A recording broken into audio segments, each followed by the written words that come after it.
ጤና ክቡራትና ክቡራን እንደምን ሰነበታችሁ? ዛሬም ጋሽ ኃይለማርያም ገብረ ጊዮርጊስ ከጀርመን እኔም ካሳሁን ከዚሁ ከቨርጂኒያ ዩናይትድ ስቴትስ ጨዋታችን ልንቀጥል እንሆ ተሰይመናል። እንዴት ሰነበታችሁ? መልካም ሳምንት እንደነበራችሁ ተስፋ እናደርጋለን። የተለያዩ አስተያየቶችን እና ጥያቄዎችን የላካችሁልንን አድማጮችም ተመልካቾችንም እጅግ እጅግ እናመሰግናለን። ለጋሽ ኃይሌ ያላችሁንም አክብሮት ገልጻችኋል። እጅግ ይኸው ጋሽ ኃይሌ ብዙ የምስጋና የአድናቆት አስተያየቶችን ተቀብያለሁ። ይኸው በህዝብ ፊት ተቀበለኝ። እንግዲህ እሺ፣ እኔም አመሰግናለሁ ካሳሁን። ታንኪዩ። እሺ ጋሽ ኃይሌ መጀመሪያ የምጀምረው የእድሜ ነገር ነው። እድሜ 76 ያለው ተሳስቶ ሊሆን ይችላል። ሲያዩት እንኳን 76 60 የገባ አይመስልም እና ይሄን ነገር እንደገና አረጋግጠ ብያለሁ። እድሜ ስንት ነው? እድሜ የእውነት 1942 ሰኔ 1 ነው የተወለድኩት። የሚገርም ነው። ስለዚህ ያው 76 ነው። ከዛ ዝቅ አልልም ነው የምትለው? አይ ልክ ነው፣ ትክክል ነው። እዚህም ብዙ ነጮች እድሜን ስነግራቸው አያምኑም። ግን እንግዲህ የእግዚአብሔር ፋንታ ነው። ያው እንግዲህ እድሜ እንደሱ ነው። ምን ሚስጥር አለው? ምንድን ነው የምትመገበው? የተለየ ነገር አለ? ጀርመን ምንድን ነው? ሙዚቃ ነው የምመገበው። ሙዚቃ ኪፕስ ዩ ያንግ፣ ወጣት ሊያደርግ ይችላል። እንግዲህ በእኔ አስተሳሰብ የመንፈስ ምግብ። ኤግዛክትሊ የመንፈስ ምን የኛ ነገር በቃ እድሜያችን እኮ በግምት ብዙዎቻችን አሁን ለምሳሌ ተወለድክ የሚሉኝ የእሸቴ ደስታ ተስካር ጊዜ ነው። አያቶቼ ተስካር ሲወጣ ነው እዛው ዳስ ላይ የተወለድኩት ነው የሚሉኝ። ከዛ በኋላ ደግሞ በብር ከ50 የብር ከ50ው ጦርነት ጊዜ ነው ይሉኛል። የብር ከ50ው ጦርነት ማለት ጎጃም ነው የተወለድኩት እና ጎጃም በአመት ብር ከ50 ተደረገብኝ ግብር ብሎ ጦርነት አድርጓል። ይሄ ሞጣ አውራጃ ህዝብ በዛ ጊዜ የተወለድከው ሲሉኝ አስልቼ ብቻ እንግዳው እስቲ ቆይ በታሪክ ያ ጦርነት የተካሄደው መቼ ነው ስል 1960 ነው። በቃ 1960 የተወለድኩት ማለት ነው ብዬ ወስኜ ቁጭ ብያለሁ። እንደሱ ነው አክቹዋሊ የእኛ ወላጆቻችን በምልክት ነው እንጂ ዴቱን በደንብ ይህን ወር ይህን ዓመት ማለት አይችሉም ይመስለኝ። ጭራሽ የለም፣ የሆነ ኤቨንት ተጠቅሶ ነው እና ስለዚህ ያንተም እንደዛ እንዳልሆነ አረጋግጠሃል። እሱስ እናቴ እንደነገረችኝ ነው። እንግዲህ ነፍሷን ይማርና ታናሽ ወንድሜም አለ ባዩ ገብረ ጊዮርጊስ፣ ከሱ ጋራ በ2 ዓመት ተኩል እንደዚህ ነው የምንበላለጠው። ኦኬ፣ በጣም ጥሩ በጣም ጥሩ። እሺ ጋሽ ኃይሌ እንደገና በድጋሚ አመሰግናለሁ። ቤተሰቦቼ ተከታታዮችን አክብረህ እንደገና ጊዜህን የእረፍት ጊዜህን ሰውተህ እንደገና ልትገኝልኝ ስለፈቀድክ እስቲ ዛሬ ከቤተሰብህ ልንጀምር ነው ያሰብኩት። ስለ ቤተሰቡ አልጠየቅከውም ስላሉኝ ስለ ቤተሰብ ሁኔታ እንዴት ነው? አግብተሃል? ልጆች አሉ? ልጆች በምን ሁኔታ ላይ ናቸው? እሱን አብራራለን። አግብቻለሁኝ። አክቹዋሊ በ77 ስወጣ ወደ ጀርመን ስመጣ ከባለቤቴ ጋር ነው የመጣሁት እና 2 ቀን በፊት ቀደም ሲል በመዘጋጃ ቤት ተጋብተን ወደ ጀርመን መጣን ማለት ነው። እና ባለቤቴ ምህረት አብርሃም ትባላለች። የአስመራ ልጅ ናት ወይም የኤርትራ ተወላጅ ናት። አስመራ በሄድክ ጊዜ ነው እንዴ ነገርየው? እንግዲህ እዚህ አይደለም የተጋባነው፣ አዲስ አበባ ነው። ግን አስመራ ቤተሰቧን አውቃቸዋለሁኝ። ብላታ አብርሃ ጴጥሮስ የትምህርት ቤታችን ሂሳብ ክፍል ሹም ነበሩ፣ የአብርሃ ባት እና በጣም እንዋደድ ነበር ከሳቸው ጋራ። ይወዱኛል፣ እኔም ወዳቸዋለሁኝ። እንደ አባቴ ነበር የምቆጥራቸው። በኋላ እንግዲህ እኛ እዚያ የአስመራን ኑሮ ትተን ስንመጣ እሳቸውም ጡረታ ወጡና ወደ አዲስ አበባ መጡ። አዲስ አበባ ከመጡ በኋላ እንግዲህ ከእሳቸው ጋር በነበረን ግንኙነት ምህረት ልጃቸውን ሰጡኝ ማለት ነው። ኦኬ። እና በዚያ ተጋባን። ከዛ በኋላ አብረን ተያይዘን ወደ ጀርመን መጣ እና 3 ልጆች አሉኝ። የመጀመሪያ ልጄ ሳምራዊት ትባላለች። 43 ዓመቷ ነው። 2 ልጆች አሏት። የሚቀጥለው ደግሞ ዮናታን ጊዮርጊስ እሱ 37 ዓመቱ ነው። አሁን ቅድም ደግሞ ያው ያጫወትከው ናኦድ ጊዮርጊስ እሱ ደግሞ 33 ዓመቱ። ስለዚህ 3 ልጆች አሉኝ ማለት ነው። በጣም ትልቅ ነገር፣ ደስ ይላል። ሁሉም በየቦታ ይዘዋል ጀርመን ሀገር በእድሜያቸው ትልቆች ስለሆኑ መቼም ሁሉ ነገርከኝ። ዶክትሬትም ያለው ልጅ አለ አይደል? ዶክተር የሆነ ልጅ አለ አይደል? ናኦድ ነው ዶክተር የሆነው። ናኦድ ነው እንዴ? ቅድም ያጫወትከው ቅድም ያወራው እሱ ዶክተር ነው፣ የህግ ዶክተር ሆኗል። ኢንተርናሽናል ሎ ቢዝነስ ሎ ዶክተር ነው። ግሩ ደስ ይላል። እግዚአብሔር ተመሰገነ ይሁን። አሜን አሜን። አመሰግናለሁ።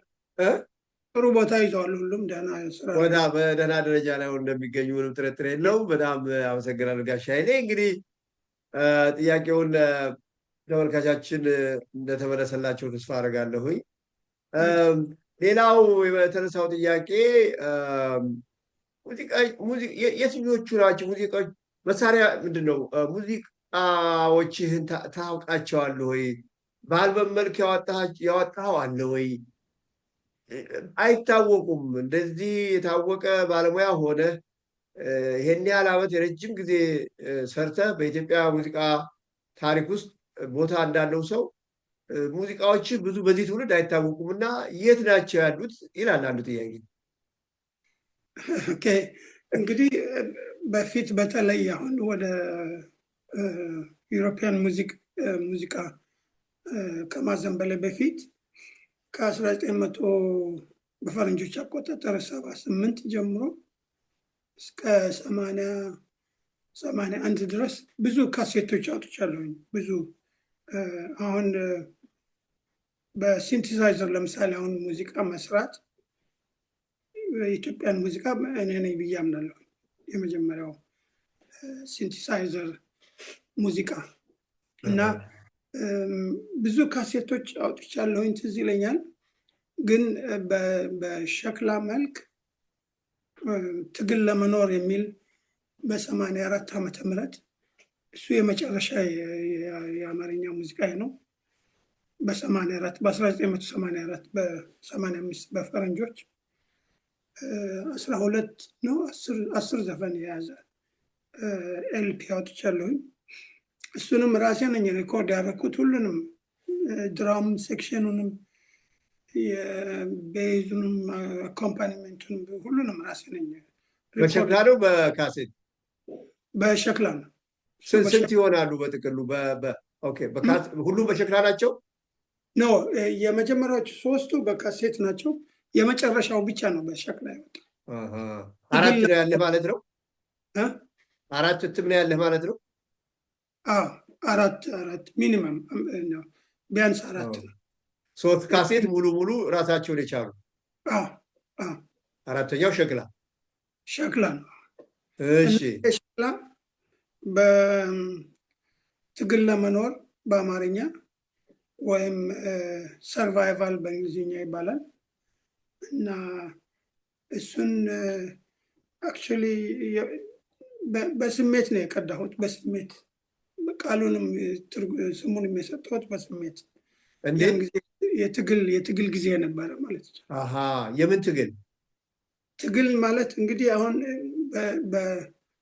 በ1980 ከትልቅ ኦርኬስትራ ጋር ሰራ ነበር።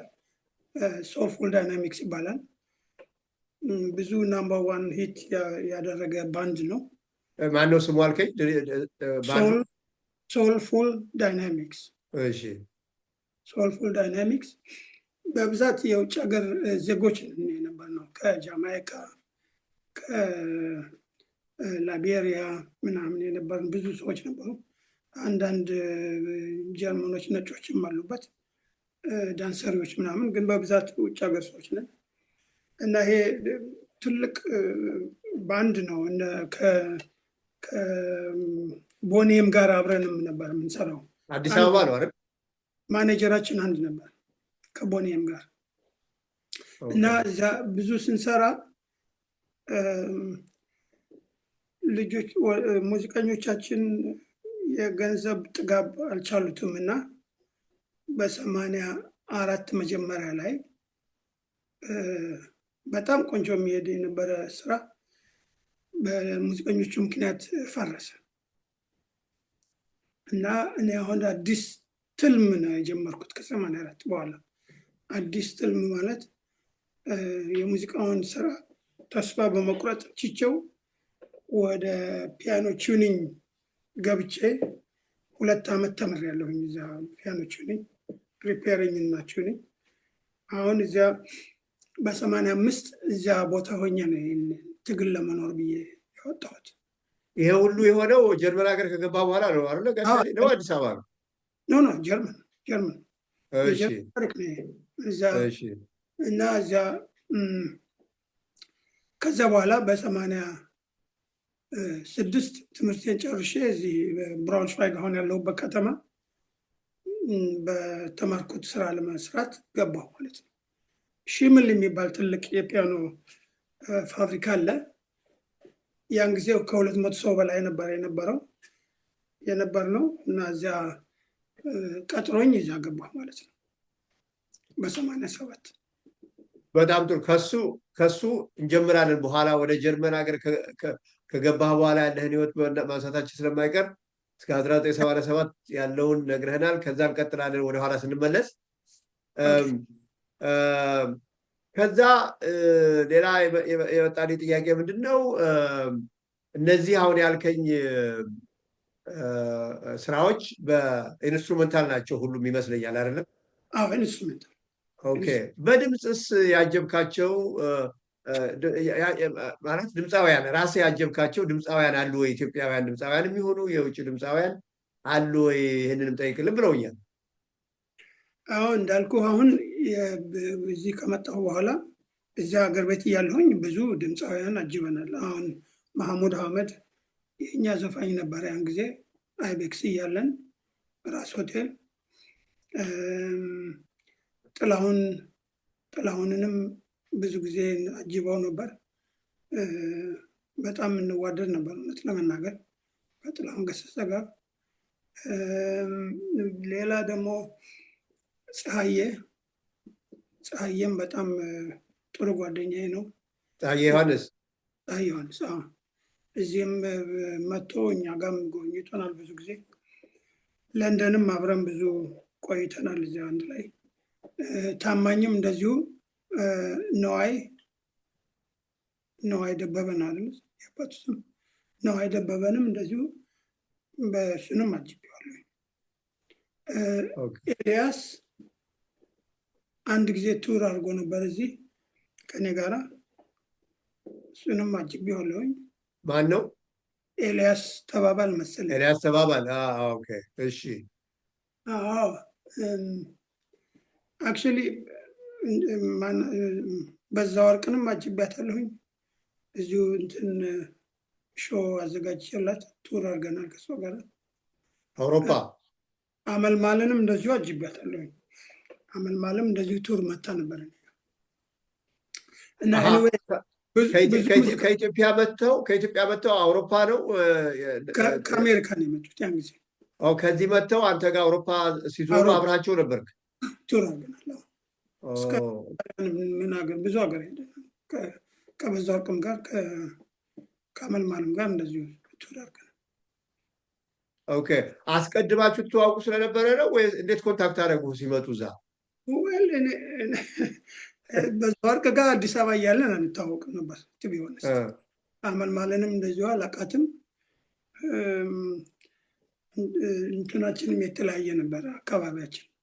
ግን እዚህ ከመጡ በኋላ ነው የጋበዝኳቸው ነው። አንተ ጋበዝካቸው? ብዙ የኢትዮጵያ ዘፋኞችን የጋበዝኳቸው። ተሾመ አሰግድንም እንደዚሁ ጋብዣው ነበር። ተሾመ አሰግድ አይነ ስውር ነው፣ ታውቀዋለህ? አውቀዋለሁ እንዴ በደምብ። ተሾመ አሰግድ የታወቀ ዘፋኛችን ነው። ከእሱ ጋራም ቱር አድርገናል እዚህ አውሮፓ ቱር። ዩሮፕ ቱር አድርገናል። የምትጋብዛቸው አንተ በምትሰራበት እግረ መንገድን እስቲ ቅድም የረሳሁት አሁን የምትሰራበትን ንገረን። ወደኋላ እንመጣበታለን። እንዳልኩት ጀርመን ውስጥ ያለህን ህይወት እንደገና በደንብ እንጫወተዋለን። ግን ካነሳነው ላይ ቀር አሁን የት እንደምትሰራ ማወቅ እንፈልጋለን። እሱም አስፈላጊ ነገር ነው ጋሽ ኃይሌ። እሺ፣ ቋሚ የስራ ቦታዬ ሪስ ካርተን ይባላል። ሪስ ካርተን ሆቴል 5 ስታር ሆቴል ነው። ኢንተርናሽናል ሆቴል ነው። አክቹዋሊ በመላው አውሮፓም ኤዥያም አሜሪካም አለ ሪስ ካርተን ይባላል። እና አርብና ቅዳሜ ቋሚ ሰራተኛ ስራ ቦታ ነው።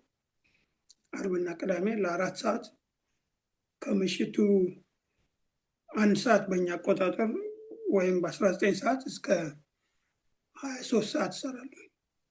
እዚያው ፒያኖ አለ፣ ግራንድ ፒያኖ፣ ትልቅ ፒያኖ እና እዚያ እንግዶች ይመጣሉ።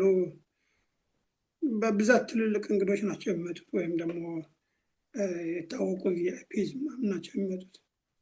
እና ጥሩ ቦታ ነው፣ ደስ ይላል፣ ክብር ያለው ቦታ ነው። ስለዚህ ግላድ ቱ ሃቭ ኢት። ትልቅ ነገር ነው ጋሽ ኃይሌ። 5 ስታር ያለው ትልቅ ሆቴል ያውም ኢንተርናሽናል ትልቅ ክብር ነው። ለሁላችንም የሚያኮራ ነገር ነው። ጀርመንኛ እንግሊዝኛ የምትጫወተው ጀርመንኛ ብቻ ነው? በምን ቋንቋ የምትጫወተው? በብዛት እንግሊዝኛ ነው። አንዳንድ ነው ምንኛ የምንሰራው፣ ምክንያቱም ኢንተርናሽናል ሆቴል ነው። እርግጥ አብዛኞቹ ጀርመን እንግዶች ናቸው፣ ግን የጀርመንኛ አልፎ አልፎ ነው የሚጫወተው። ግራንድ ፒያኖ ነው፣ እንደዚህ እንደ ኪቦርድ አይደለም፣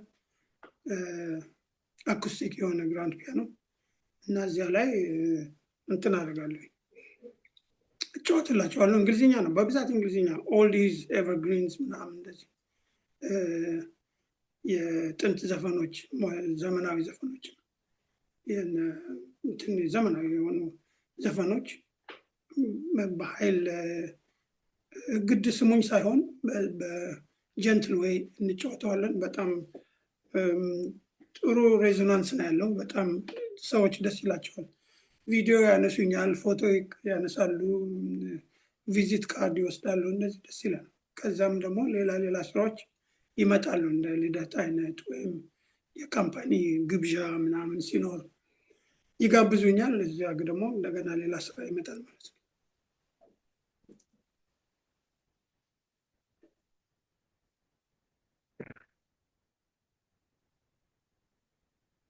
ሄሎ፣ እየሰማ ነው?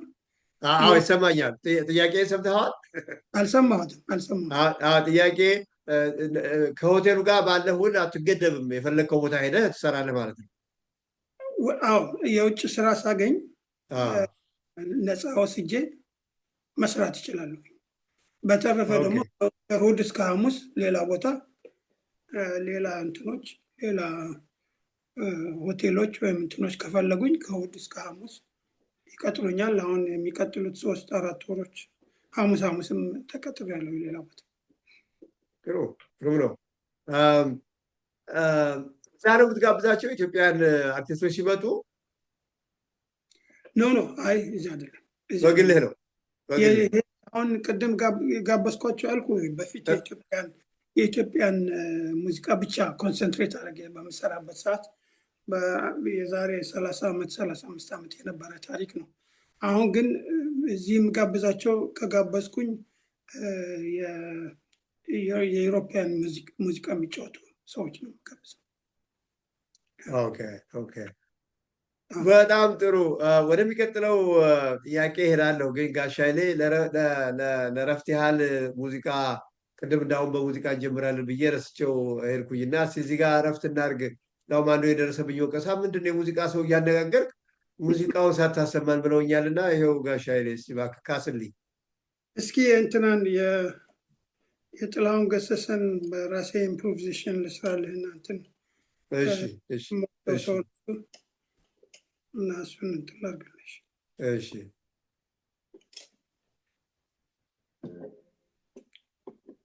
ክቡራትና ክቡራት ተመልካቾቻችን እስቲ ሙዚቃውን ደግሞ እንሰማና እንመለሳለን። እየዘጋጀ ነው ጋሽ ኃይሌ።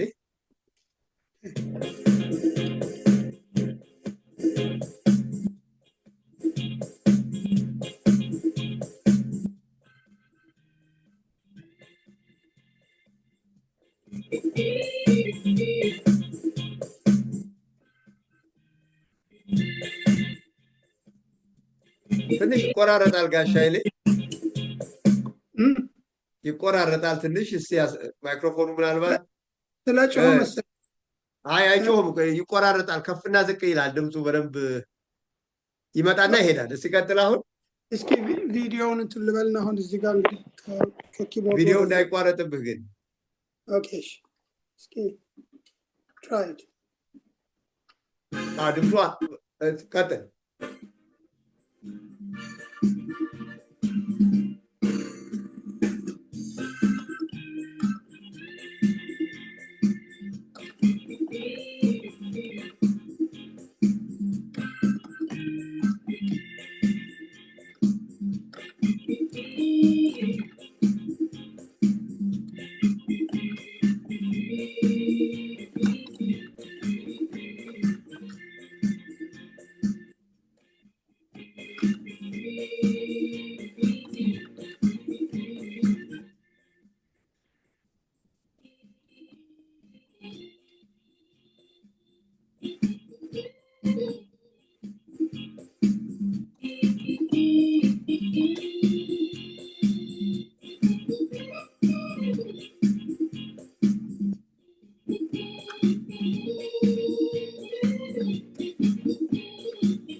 በጣም በጣም በጣም ግሩም ነው ጋሽ ኃይሌ፣ እናመሰግናለን። ጤና ያክብርልን። እውነት ቤና ጤና ይስጥ። ይህን የመሰለ ጥበብ ይዘህ ልዘልቅ እንፈልጋለን። እናመሰግናለን። ቅድም ከአድማጭ ከመጡ አንድ ሁለት ጥያቄዎች የዘለልኳቸው አሉ። እነሱን ትመልስልኝና ወደ ባለፈው ሳምንት ወደ አቆምንበት ታሪክህ እንመለሳለን። ወደ አዲስ አበባ ገብተህ በአንድ ሆቴል እንዳስገባውን የቆምነው ከዛ እንቀጥላለን። ምንድነው አንዱ ጥያቄ ጋሽ ማርኮኒ እንለው አንዳንዶች ነበር የሚባለው እና ይህን ሲጠይቅልን ለምንድነው ጋሽ ማርኮኒ ይባል ነበር ብለውኛል። ኦኬ እንግዲህ እዚያ እንትን አክቹዋሊ እንደሚሉት ከሆነ በጣም ቀይ ስለነበርኩ እና ፀጉሬም ሉጫ ነበር።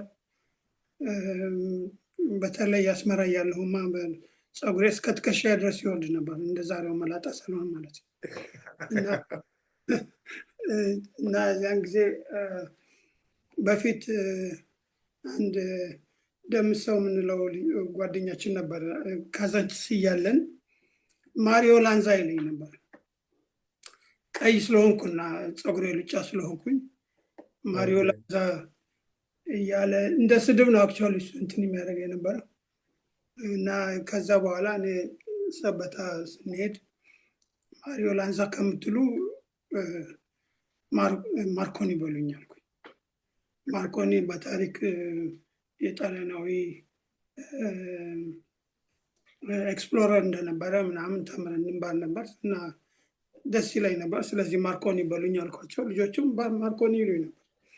እነዚያ የነበሩ ሰበታ በሙሉ ልጆች እኔን በማርኮኒ ነው የሚያውቁኝ።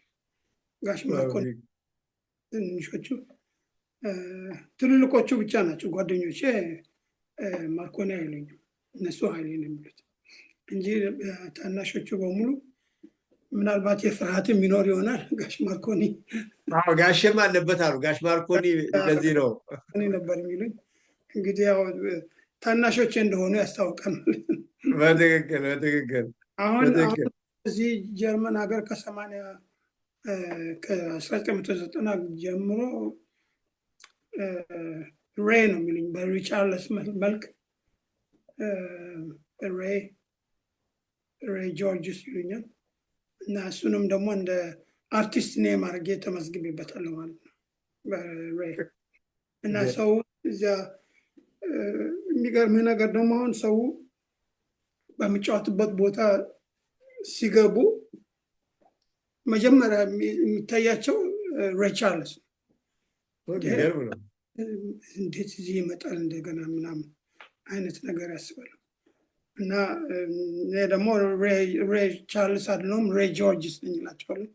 እንግዲህ በዚያው ትመሳሰላላችሁ ማለት ነው አይደል? ማን ነው ያ ሰውዬ ቻርልስ ያልከው? የፈረንጅ ስም መያዝ አልችልም። ታወቀ ዘፋኝ ፒያኒስት ጥቁር ነው። እንግዲህ ጥቁር ነው፣ አይነ ስውርም ነው። እንደ ስቲቪ ዋንደር የት ሀገር ተወላጅ ነው?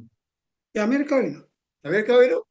ያ ሬይ ቻርልስ በጣም የታወቀ ዘፋኝ ነው። ሂት ሮል ጃክ ምናምን የሰራ ሰው ብዙ ዘፋኞች አሉት። ብዙ ሂት አሉት የሬይ ቻርልስ እና በጣም የታወቀ ዘፋኝ ነው። ብዙ ውጤትም አግኝቶበታል በሙዚቃው። ፒያኒስትም ነው። ጎበዝ አለ በህይወት ሞተ። የሚያሳዝን ነው። ሞተ።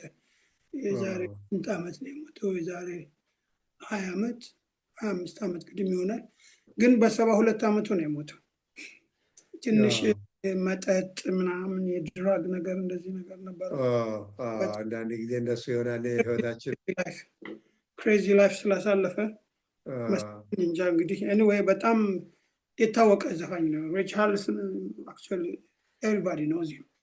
እና እኔን እዚያ ሲገቡ ሬይ ቻርልስ ነው የሚሉኝ። ጥቁር ነኝ ወይም ደግሞ በእኛ ሀገር በዚህ ሀገር ቀይም ብትሆን ጥቁር ነው የምትባለው።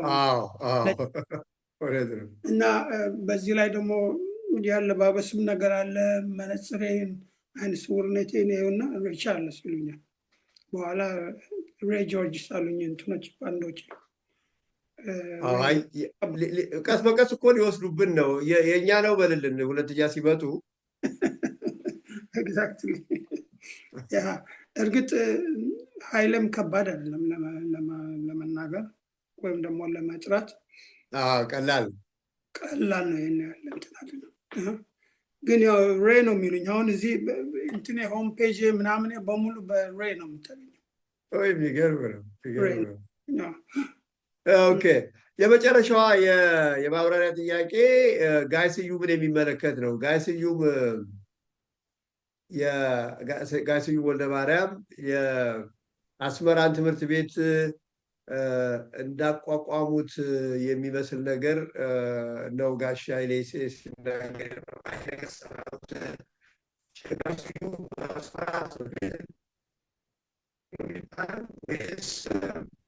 አቋም ጠየቁ ነው የሚባለው ወይስ በንጉሱ ታዘዙ ነው የሚባለው? በትክክል የጋሽ ስዩም ወልደ ማርያም ከአስመራ ትምህርት ቤት ጋር መቋቋም ጋር በተያያዘ ትክክለኛው ሚናቸውን ያውቀው ከሆነ ትዝ ይለው ከሆነ እስቲ ጠይቀው ብለዋል።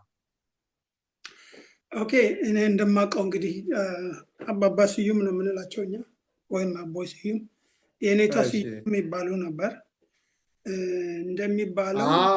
የኔታ ስዩም ብለውኛል። ልክ ነው። ኤግዛክትሊ። አሁን እንግዲህ እሳቸው በመሰረቱ እሳቸው የዚታው ሹፌር ነበሩ በፊት ኤርትራ እያሉ እና በምን ሳላውቅ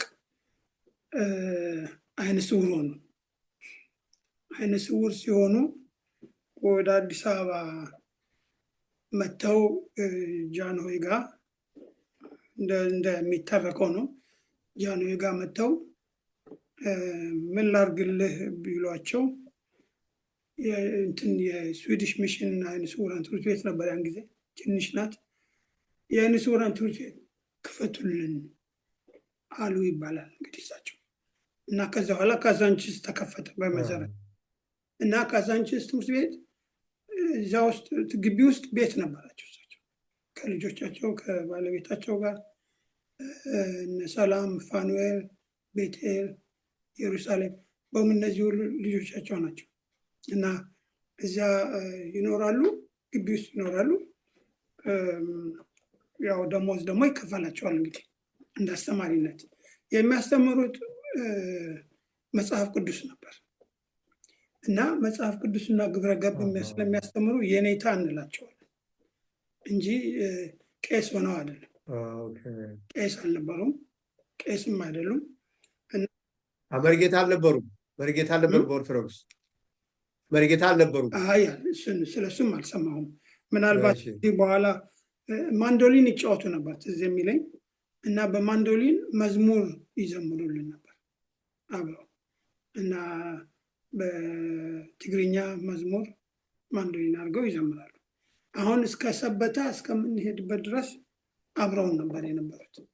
ሰበታ ከሄድም በኋላ እንግዲህ የአስመራው ትምህርት ቤት ፋብሪካ ነበር።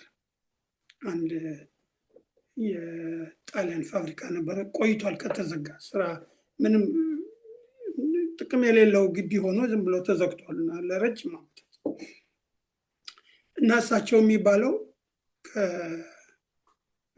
ከአገረ ገዢው ጋር እንደሚመስለኝ ያን ጊዜ አስራተ ካሳ ነበሩ መስለኝ አገረ ገዢው።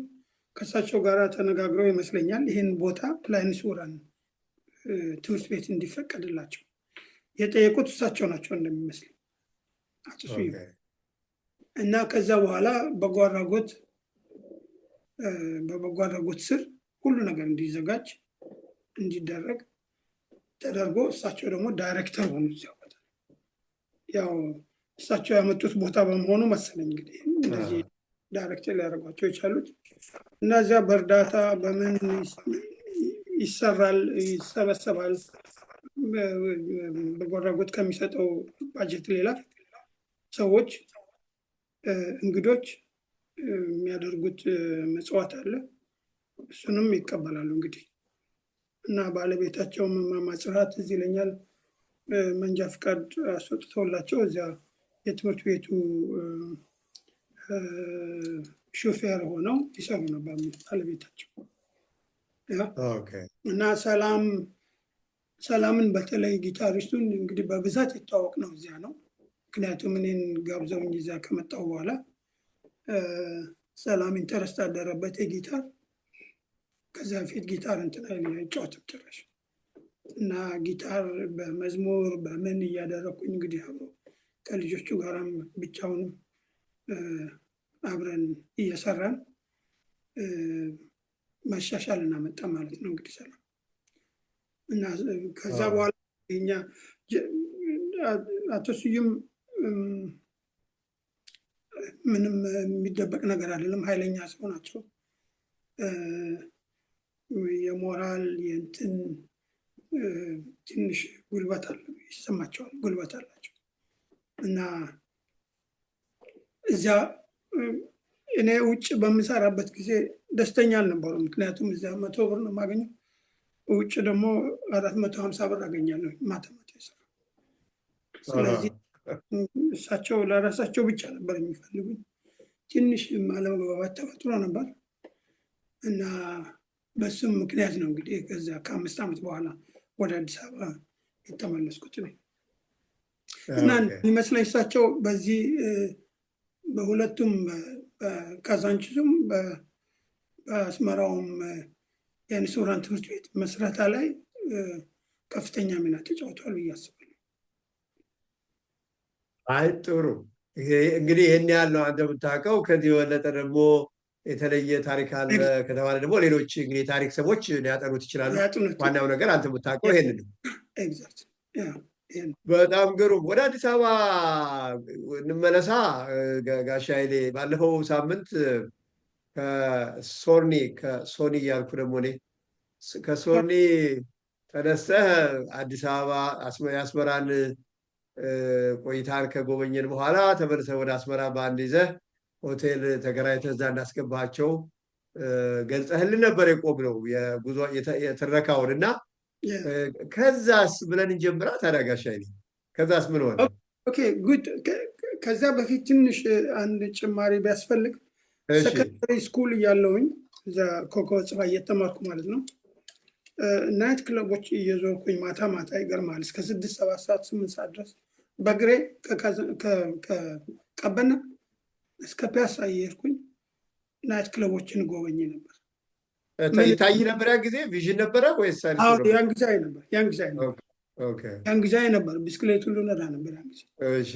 እና ግን በእግሬ እስከ ፒያሳ እየሄድኩኝ ቬኒስ ክለብ የሚባል ነበር እዛ ፒያሳ ውስጥ ገና እንትን ሳይል እነ ዙላ አሰገደች አለምሮ ቤት ውቤ በረሃ የሚባለው አካባቢ እነሱን ሁሉ ጎበኛቸው ነበር። እና ስሜት አደረብኝ እዛ ይሄንን የአይናማ ሶሳይቲ ጆይን ለማድረግ እንትን አሰገደች ቤት ስዩም የሚባል ሳክሶፎኒስት ነው ሳክሶፎን ነበር። እሱ አነጋገርኩትና ከኦርጋኒስቱ ጋር ብዙ አይስማማም ነበር። በቃ እና እስኪ ሞክራለኝና ሞከርኩኝ። እዛ ኪቦርድ ነበረች ኦርጋን ትንሽ ኦርጋን በሱ ሰማና ቬሪ ጉድ በቃ አሁን ጀምራለኝ። ኦኬ ብዬ እዚያ ጀመርኩኝ ገና ተማሪ እያለሁ። አሰገደች አላምረው ቤት አሰገደች አላምረው ማለት ውቤ በረሃ በወቅቱ አንደኛ ራሷ ዘፋኝ ናት አይደለም? ኖ አትዘፍንም። አትዘፍንም እንዴ? እስቲ ንገረን እንግዲህ። የሆቴል ባለቤት ብቻ ባለቤት ናት፣ የታወቀች ባለቤት። አሰገደች አላምረው ቤት በጣም የታወቀ ዳንስ ቤት ነው። ዳንስ ብዙ እንትኖች አሉ፣ ሴቶች ቆንጆ ቆንጆ ሴቶች አሏት እና ብዙ ወጣቶች ሰዎች በብዛት የሚሄዱበት የአሰገደች አላምረው ቤት የታወቀ ነው። ታሪኳን እንሰማለን። እና እሷ አትዘፍንም፣ ግን ዘፋኝ የነበረን ጌታቸው ካሳ ነበር ዘፋኛችን። እና ደግሞ ወለየው ማን ነበር ስሙ? ተፈራ ካሳ ሳይሆን ኖ አይደለም፣ እናቴና ፈቅሽኝ የሚለው አያሌው መስሎኝ። አያሌው ኤግዛክትሊ አያሌው ረሳሁት። አያሌውና ጌታቸው ካሳ ነበሩ ዘፋኞቻችን። እና እኔ እዚያ ኪቦርድ ስጫወትላቸው በጣም ደስ አላቸው። የማይጠብቁት ነው፣ ምክንያቱም ጥሩ ሁኔታ ስለተጫወትኩላቸው። በቃ 1-2 ሳምንት እንደሰራሁኝ የድሮ ኦርጋኒስት ስዩምን ያስፈራረዋል። እኔ እገልሃለሁኝ መልሰህ ካላስገባኸኝ ብሎ። አይ ከዛ በኋላ ስዩም አዝናለሁ እንግዲህ ምንም ላደርግ አልችልም በህይወቴ ከመጣ ብሎ እኔን አባረረና እሱን መልሶ ተካው። እና በዚህ ምክንያት ከዚያ አቆምኩኝ እንጂ እዛም ጀምሬ ነበር ለማለት ያህል ነው። አዲስ አበባ ከመጀመሪያ በፊት ግን ቱ ቢ ኦነስት አሁን ስዩም እና ይሄ ኦርጋኒስቱ በፖሊስ ኦርኬስትራ ውስጥ ነበር የሚሰሩት። አሁን በኋላ እመጣልሃለሁ እንግዲህ። በኋላ ግን እኔ ፖሊስ አስተማሪ ሲሆን የኔ ተማሪዎች ነበሩ። መልሰህ አገኘሃቸው? እዚያው ፖሊስ እንትን ባንድ ውስጥ ይሰሩ ነበር። ስለዚህ ቋሚ ስራቸው እዚያ ስለነበረ አሁን የእነሱ አስተማሪ ሆኜ ስቀጠል እነሱ ግን የኔ በታች ተማሪ ሆኑ ማለት ነው። የሚገርም አጋጣሚ ነው። አጋጣሚው ይገርማል። ኦኬ አሁን ከዛ በኋላ እንግዲህ አስመራ ሄደን ከአስመራ ጥሩ ውጤት አምጥተን ጥሩ ቦታ ስንሰራ ቆይተን ወደ አዲስ አበባ ተመለስን። አዲስ አበባ ለጊዜው እዚያው እንዳልኩ መሿለኪያ ቪላ ቤት ተከራይቼ ሁሉንም አስገባኋቸው እዚያ። እና ከዛ በኋላ ኦሜድላ ሆቴልን ተከራየሁት። ሪሜምበር ኦሜድላ ሆቴልን እና አንድ ሰርቪስ ትልቅ መኪና ባስ ተከራይቼ መስራት ጀመር። ማታ 3 ሰዓት እንጀምራለን እስከ 7 ሰዓት 8 ሰዓት እንሰራለን። አሳላፊዎች ምናምን ሴቶች በብዛት ቀጠርኩኝ። በራፍ ላይ ቲኬትም የሚቆርጥ ምናምን በሙሉ እንደዚህ ካሼሮች ምናምን በሙሉ ቀጠርንና ስራ ጀመር። ሙሉ ሆቴሉ ተከራየው ማለት ነው ጠቅላላ? እኔ ከኦሜድላ ተከራይቸው በእኔ ስር ነበር የሚተዳደረው። ሰራተኞችም ደሞዝ ከፋይ እኔ ነኝ። ሰርቪሱን ከፈል እኔ ነኝ። ቤት ኪራይም እከፍላለሁ። ለሰራተኞችም ደሞዝ 4-5 ሰራተኞች ነበሩ እና እዚያ 3 ወር በጥሩ ሁኔታ ተስፋ ባለው ሁኔታ እየሰራን እያለ የመንግስቱ ኃይለማርያም ፈንቅለ መጥቷል። ቆይስ ሁለቱንም ለምሳሌ የሆቴሉን ስራ የሙዚቃውን ስራ አንድ ላይ ነው የምትሰሩት? እዛው ሆቴሉ ስራ ይሰራል? የሆቴል ስራ ሆቴሉ ሌላ ነው። ሆቴሉ አይመለከተንም። ናይት ክለቡን ተከራየ ነው። ናይት ክለቡን የተከራየው? ናይት ክለቡን ነው የተከራየሁት። እሺ። ከሰውየው ጋራ ስሙን ረስቼዋለሁኝ። የኦሜድላ ሆቴል ባለቤት ጋራ ናይት ክለቡን ተከራየሁት። እሺ። እና ገቢው እኔ ነው።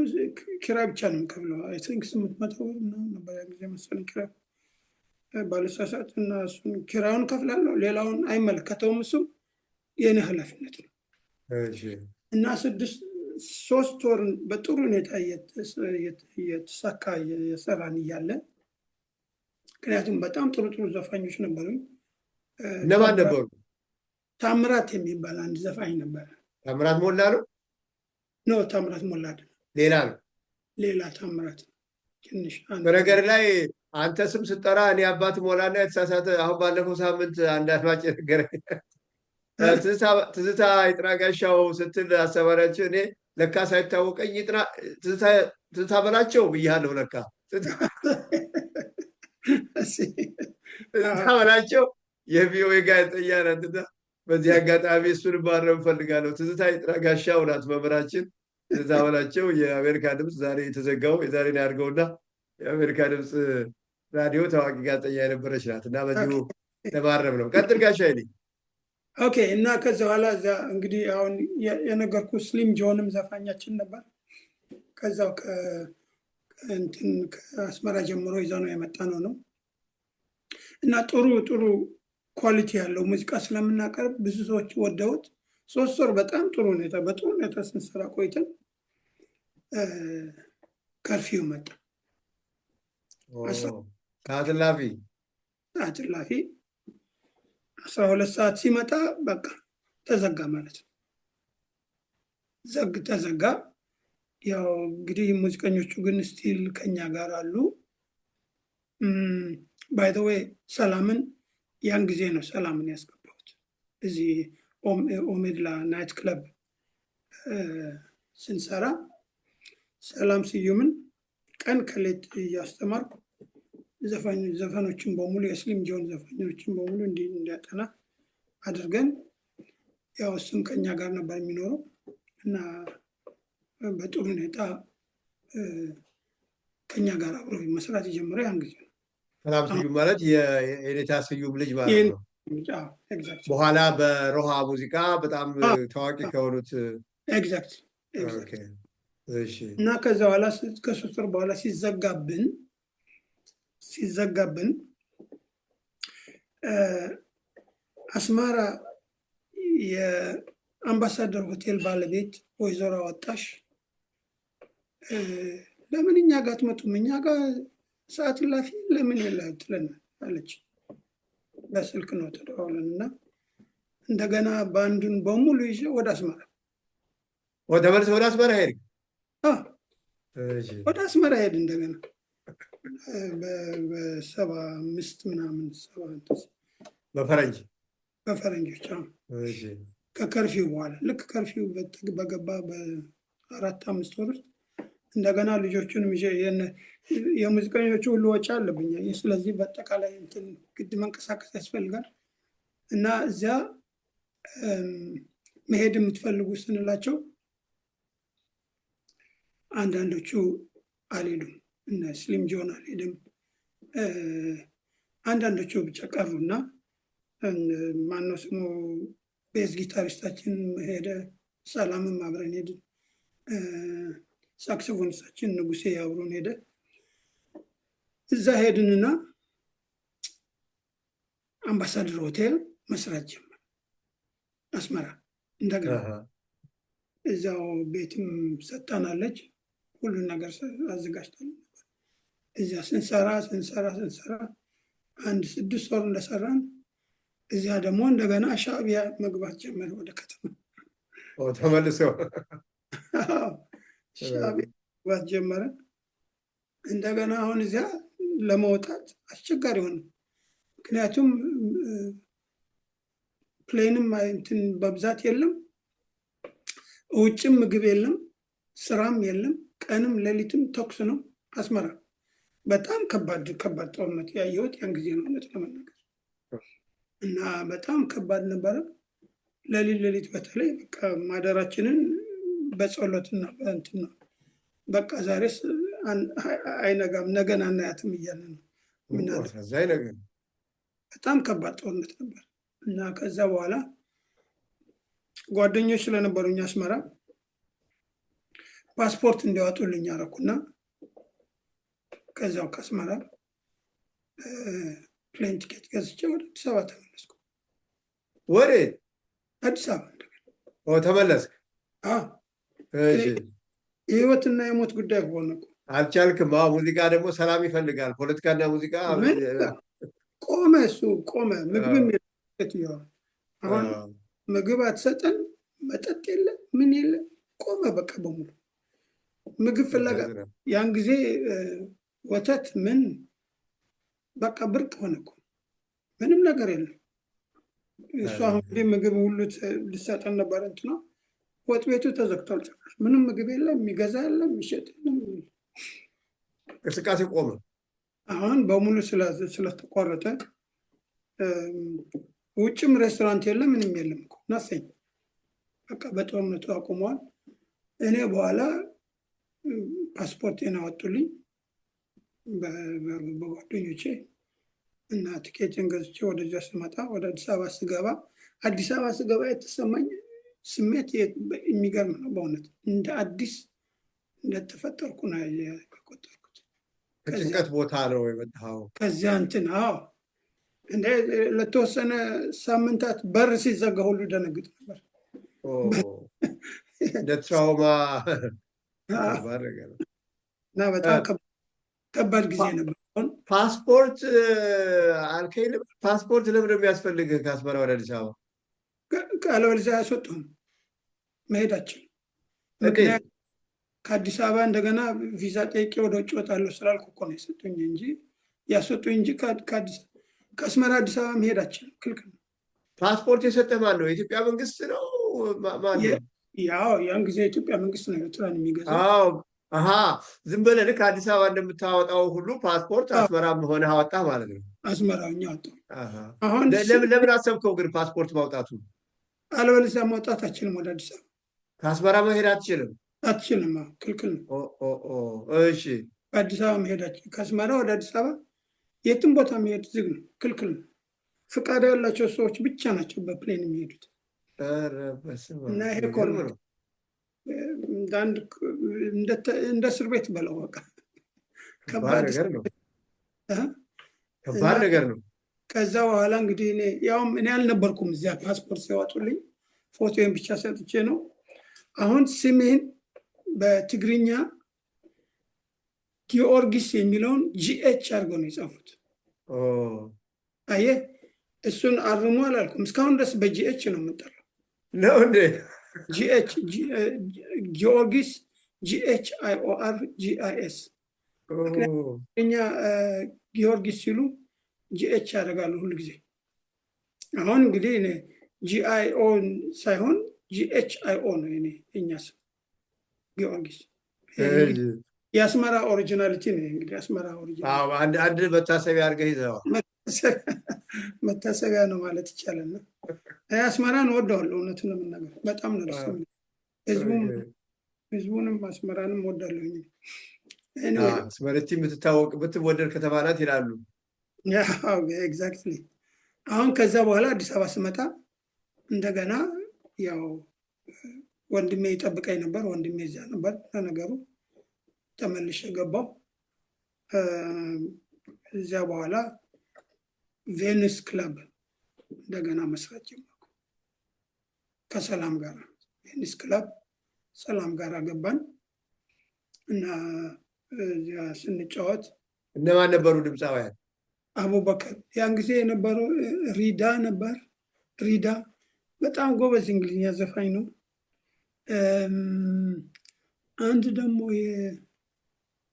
የአርሜኒያን ክልስ ነበር። ማነው ቫጊ ነበር ስሙ መሰለኝ።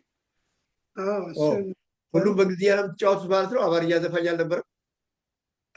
አማርኛም የሚዘፍነው ማን ነበረ? ነበረ። የአማርኛ ዘፋኝ ደግሞ የፖሊስ ሰራዊት ሙዚቀኛ ነበር፣ ዘፋኝ ነበር። የፖሊስ ሰራዊት ዘፋኝ ነው። ስሙን ግን ረሳሁት። ይገርማል።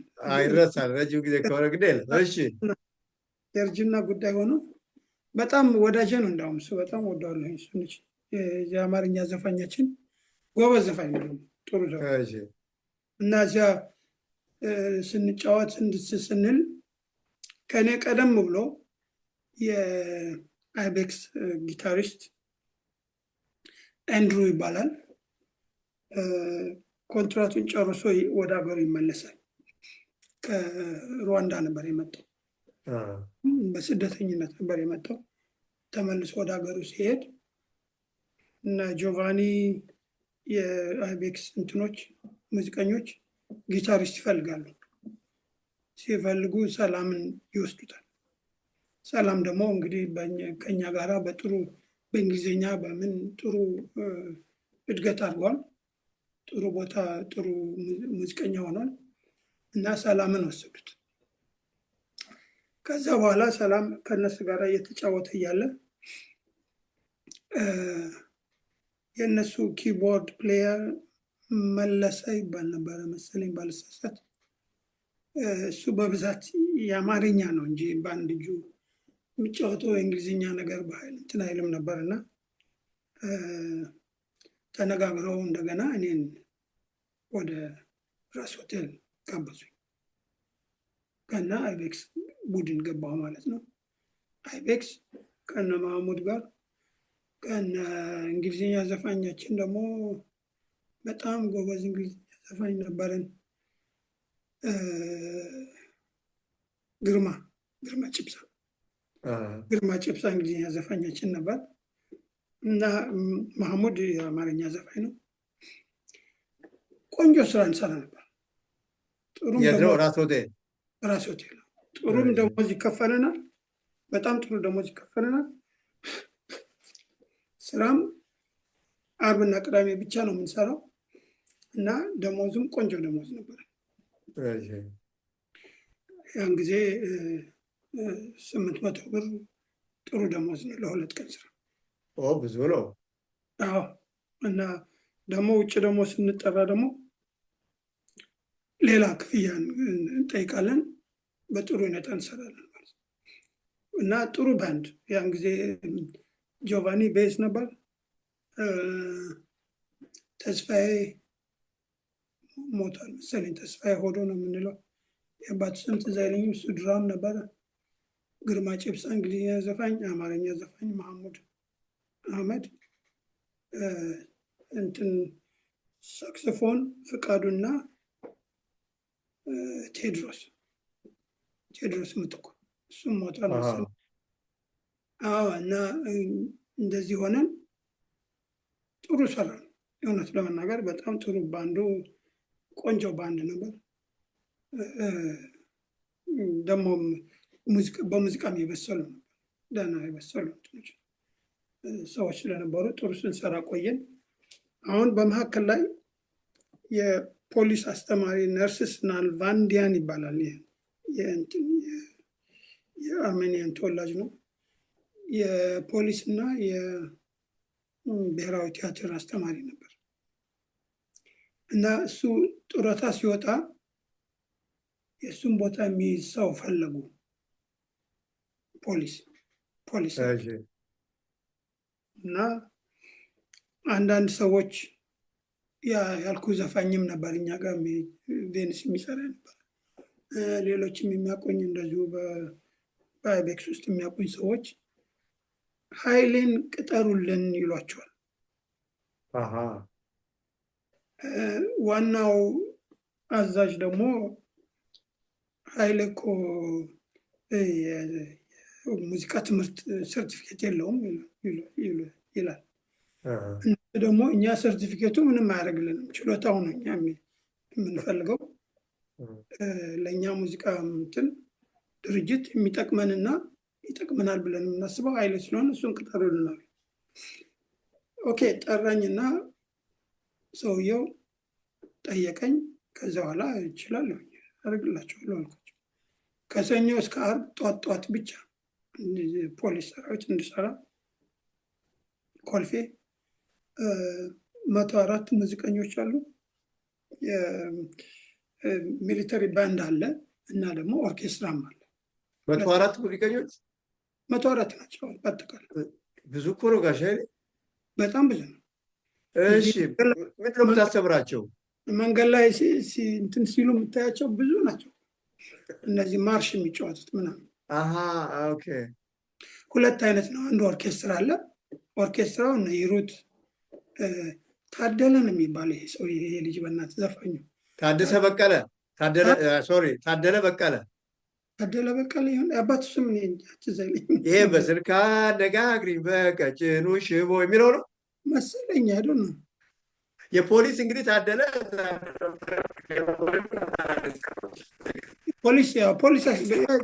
ፖሊስ ነው ታደለ ነው።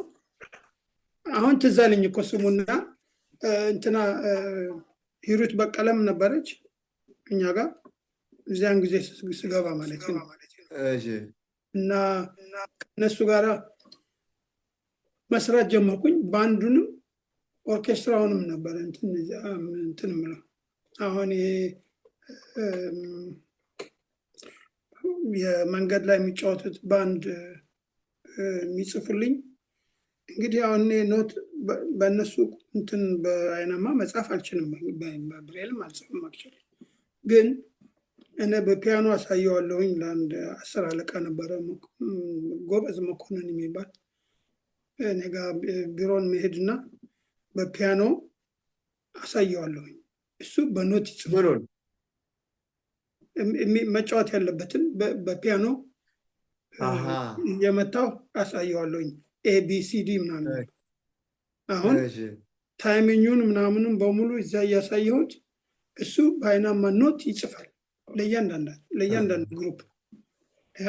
ይሄ ለባራቶን ሳክስ፣ ይሄ ለእንትን፣ ይሄ ለትራምፔት፣ ይሄ ለምናምን እያል እንደዚህ እያልን እንጽፍና ዲስትሪቢዩት እናደርጋለን። ከዛ በኋላ ይለማመዳሉ። የተለማመዱትን ደግሞ እንደገና ኮንትሮል እየሰማሁኝ ኮንትሮል አደርጋቸዋለሁ። ትክክል ነው ወይ? አሁን ስለዚህ አንተ የተቀጠርከው ጋሽ ኃይሌ በአስተማሪነት ነው አይደለም? በፖሊስ ኦርኬስትራ አስተማሪ። ስለዚህ አሁን አስተማሪ ነው፣ ኦፊሻሊ አስተማሪ ነው። አስተማሪ። እሺ። እና እዚያ እያስተማርኩኝ ከዓርብ እስከ እሑድ ነው፣ እስከ ዓርብ ነው፣ ከሰኞ እስከ ዓርብ ነው የማስተምረው። ዓርብና ቅዳሜ ደግሞ ራስ ሆቴል እጫወታለሁ። እና እዚያ በሻለቃ ማዕረግ ነው የቀጠሩኝ። እዚያ ሻለቃ ኃይለ ማርያም አይጠራም፣ ግን የእንትናቸው የስኬሉ እንትን ነው ደረጃ ነው ደሞዝ የሚከፈለኝ ማለት ነው። እና እንደዚህ አድርጎ አይ ቲንክ 1-2 ዓመት ያህል ሰርቻለሁ። ደህና ሰርተሃል። ከታዋቂዎቹ ያስተማርካቸውን ታስታውሳቸው? ሂሩት ነበረችበት? ሂሩት ያን ጊዜ ነበረች። ታደለ ያልኩ ደግሞ አሁን ስዩም የኔ አለቃ የነበረው እሱም የኔ ተማሪ ሆኖ ነበረ። መኮንን ትራምፔት፣ ጊታር ደግሞ ማን ነበር? አሉ ብቻ እንደዚህ ኤኒዌይ ምንድነው ታዲያ የምታስተምራቸው ጋሽ ኃይሌ? ሁሉንም መሳሪያ ትጫወት ማለት ኪቦርድ ነው ያንተ? አይ ሁሉንም አውቃለሁኝ። ይገርምሃል ነው እንዴ? በዚያ አስመር እንትን ሰበታ እያለን እድሜ ለካውንዳ ሁሉን መሳሪያ ገዝቶልን ነበር እና እያንዳንዱን መሳሪያ አውቀዋለሁኝ እንዴት እንደሚደረግ ቲዮሪውን አውቀ ፕራክቲካሊ በደንብ አልጫወትም። አሁን አሪፍ ተጫዋችን ባልሆን መጫወት እችላለሁ። ሳክስፎን እጫወታለሁኝ፣ ድራም እጫወታለሁ፣ ኤኒዌይ ጊታር እጫወታለሁኝ፣ የትራምፔት ሞካክራለሁኝ። ግን ሲስተሙን አውቀዋለሁኝ እንዴት እንደሚሰራ እና አክቹዋሊ ደግሞ እኔ አሁን እነሱን መጫወት ሳይሆን ማስተምራቸው አሬንጅመንት ነው ማስተምራቸው። ትክክል ሰርተውታል፣ ተጫውተውታል ወይስ አልተጫወቱት፣ እሱን ነው ኮሬክት ማድረጋቸው እንጂ ትምህርታቸውን የጨረሱ ሙዚቀኞች ናቸው። ኖርማሊ ሞኒተር ማድረግ ነው፣ ኦዲት መስማትና አንተ እዚህ ላይ ተሳስተሃል፣ እንደዚህ አስተካከል፣ ይሄን አስተካከል፣ ይሄን አስተካከል፣ እዚያ ላይ ሲ ያረካት ቢ መሆን አለባት፣ እንደዚህ አይነት ነገር አለ። ቴዎሬቲካል የሆነ እንትን ነው ማድረግላቸው። ነርስስ ናልቫንዲያንም እንደሱ ነበር የሚያደርግላቸው። እሳቸው ሰውዬ አማርኛ ይናገሩ ነበር እንደ ጋሽ ኃይሌ? አዎ በጣም ፐርፌክት አማርኛ ነው። እኛ በጣም ይናገሩ ነበር። ይገርማል። እና ከዛ በኋላ እንግዲህ በ77 ሴፕቴምበር 15 77 ለቅቄ ወጣሁኝ ማለት ነው ወደ ጀርመን እና እዚያ እንግዲህ እስከዚያ እስካለው ድረስ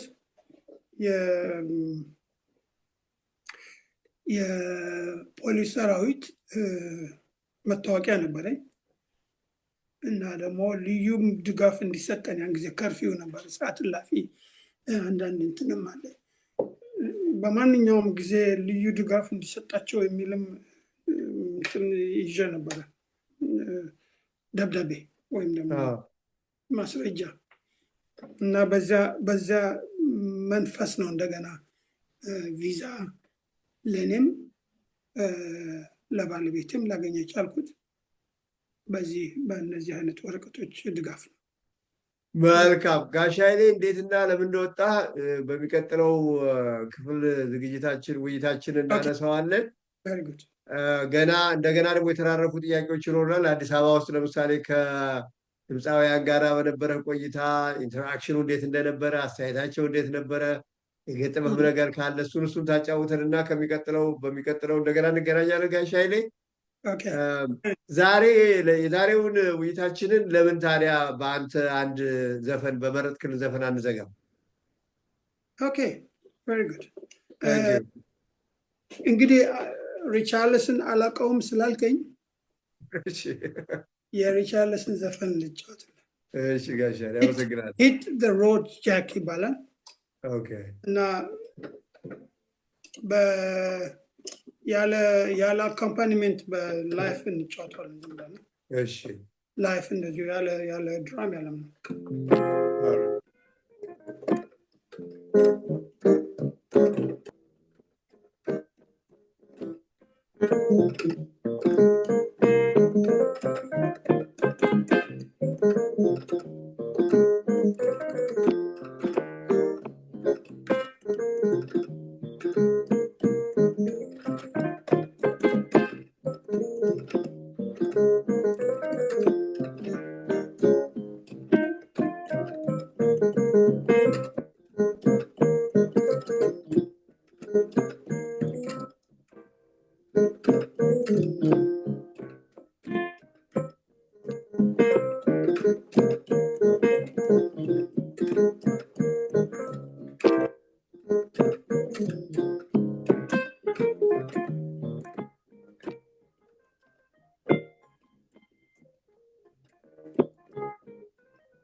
ትንሽ ከፍና ዝቅ እያለ ድምፁ ይቆራርጣል። ጋሽ ኃይሌ ግን ለመስማት ያህል በቂ ይመስለኛል። በጣም በጣም ነው የማመሰግነው ጋሽ ኃይለማርያም ገብረ ጊዮርጊስ። በእውነት ቃላት